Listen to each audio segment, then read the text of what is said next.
Well, there's 86 minutes of my life I won't ever get back again.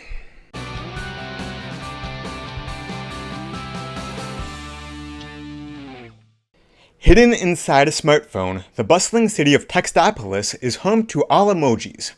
Each emoji has only one facial expression, except for Jean, an exuberant emoji with multiple expressions. Determined to become normal like the other emojis, Jean enlists the help of his best friend High Five and a notorious codebreaker called Jailbreak.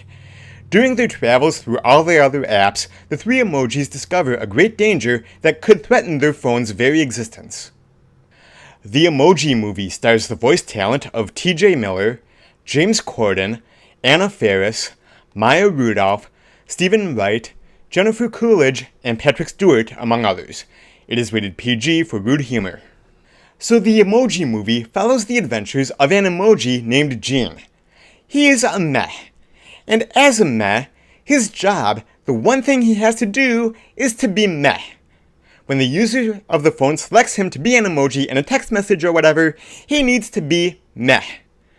But Jean doesn't want to be just a meh. He wants to be able to express other emotions. After a mishap during his first day on the job, he is deemed a malfunction and sets forth on an adventure to cure himself and be the best meh he could be. It is so appropriate that the main character is meh when this movie is very meh. It is also appropriate that another character is poop, and the character poster for that character very cleverly says happens. This movie is just not good. It is total garbage, and I'm really struggling to find any positives here to tell you about whatsoever. T.J. Miller voices Jean, and I guess he does a serviceable job. There's really nothing special or noteworthy about his performance though. It's very meh, which is appropriate. Anna Faris plays Jailbreak, and again, I thought she did a serviceable job, but really nothing unique or special. Again, pretty meh. James Corden voices High Five, and I think he might be the only voice actor in this movie that went above and beyond and tried to turn in a performance that was more than what was written on the page. Patrick Stewart plays Poop, and wow, what a waste. I mean, he probably recorded his lines in a day. And that's a shame because I really love Patrick Stewart. I guess even the best actors have blemishes on their resumes. Maya Rudolph voices Smiler and is perhaps the most annoying character of all. Every time she was on screen, I cringed. I mean, I get it. She's a smiley emoji. She's supposed to be all happy all the time. But she's also written as like this mean boss and kind of evil. And delivering those kinds of lines while continuing to be all happy and smiley? It just did not work for me. There is very little time dedicated to the human characters, including the user of the phone. That was disappointing, and had there been more character development and a little bit more focus on the human character, maybe that could have elevated this film slightly. The animation style is very cheap looking. I mean, it's not awful like a direct-to-video movie, or like last year's The Wildlife, or anything like that, but you can tell that most of the $50 million budget of this movie went to the voice actors rather than the animation. This is not a Disney Pixar film by any means, or even something from DreamWorks like Despicable Me or Minions.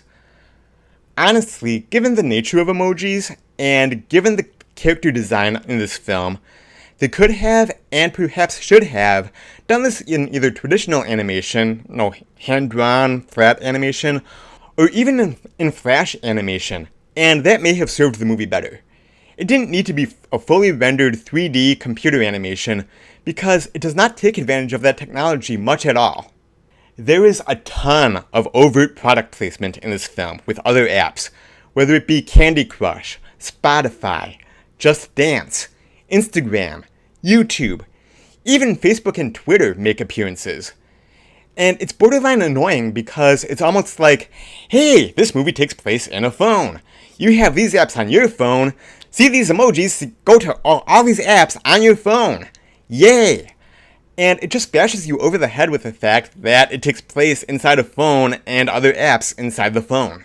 This movie was trying so very desperately to be like this crazy mashup between Inside Out and Wreck-It Ralph, with a kind of goth character based on the Wild Style from the Lego movie thrown in for good measure. And it failed. It failed gloriously. Most of the time, the jokes fall completely flat. There was no heart, no emotion, and the few times that it does attempt to go deeper and maybe tug on the heartstrings just a little bit, it feels so forced and awkward and completely out of place. Dare I say, a lot of this movie is phoned in. You see what I did there? I made a pun. I made a joke. Ha ha, you're supposed to laugh. I mean, come on, that was better than the vast majority of the jokes in this movie. Give me some credit here. The movie is really short, coming in at about just 86 minutes or so. And I will say that it never drags. The action keeps up constantly, there's no real pacing issues. My only problem is this movie is just a steaming pile of crap. Or a giant steaming poop emoji, if you will. I'm going to give the Emoji Movie a 1 out of 5.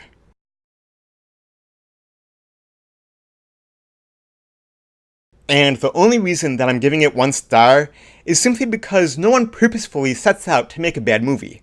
The folks behind the scenes, they tried. It wasn't their fault that the script sucks. They're just doing their job. Making movies takes a lot of hard work, and I can appreciate the talent of the animators and the hours of drawing each individual picture to create this mess. So that's the only reason that I'm giving it a single star. That said, all film is subjective, and I'm clearly not the target demographic for this movie. I mean, maybe you kiddos will enjoy it. The one girl sitting directly behind me did manage to laugh a few times. But if I were you, I would recommend telling your younglings to wait until this one is on demand or at Redbox. It's not worth wasting your money and seeing in theaters. There is a Hotel Transylvania themed short before the movie itself, and at least I cracked a smile once or twice during that. This movie will likely do quite well at the box office this weekend though. I mean, let's be honest for a second. Despicable Me 3 is already like a month old. Cars 3 is already gone from the theater that I work at. So there really aren't any other family-friendly movies out there at the moment. It'll probably pull in somewhere in the neighborhood of 30 to 35 million. And on a budget of just 50 million, that's not too horrible. Unfortunately, I think it will tank in subsequent weekends, as word of this travesty spreads. But the next real kids movie that is coming out is The Nutjob 2, Nutty by Nature, which comes out in, I think, 2 weeks on October 11th.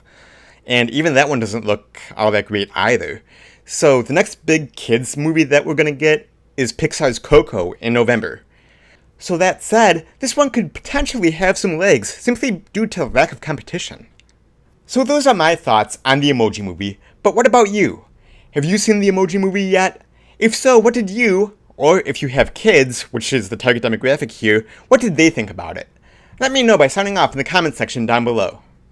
If you liked this video and want to help me create more great content, after you've hit the subscribe button, I would appreciate it if you check out some of my affiliate links in the description down below. That goes a long way in ensuring that I'll be able to continue to grow here on YouTube. Thank you so much as always for watching. Until next time, I will see you at the movies. Bye-bye. That is one big pile of